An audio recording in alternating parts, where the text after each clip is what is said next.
عن البراء رضی اللہ عنہ قال كان رسول اللہ صلی اللہ علیہ وسلم مربوعا وَلَقَدْ رَأَيْتُهُ فِي حُلَّةٍ حَمْرَاءَ مَا رَأَيْتُ شَيْئًا قَطُّ أَحْسَنَ مِنْهُ متفق علیہ۔ حضرت براء رضی اللہ تعالی عنہ سے مروی ہے، فرمایا حضور صلی اللہ علیہ وسلم کا قد درمیانہ تھا اور میں نے آپ کو سرخ حلہ زیب تن کیے ہوئے دیکھا۔ میں نے آپ سے حسین تر چیز کبھی اور نہیں دیکھی، یعنی آپ اپنی شکل و صورت، اپنے قد، اپنے جسم، سمارٹنس کے اعتبار سے نہایت خوبصورت تھے۔ آپ سے بڑھ کر حسین و جمیل کوئی اور تھا ہی نہیں، اور آپ کو میں نے دیکھا کہ آپ نے سرخ حلہ پہنا ہوا تھا، یعنی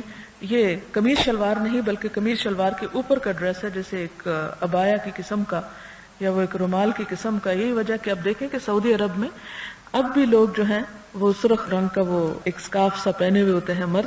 اگرچہ وہ باقی ڈریس جو ہوتا ہے ان کا وائٹ ہوتا ہے۔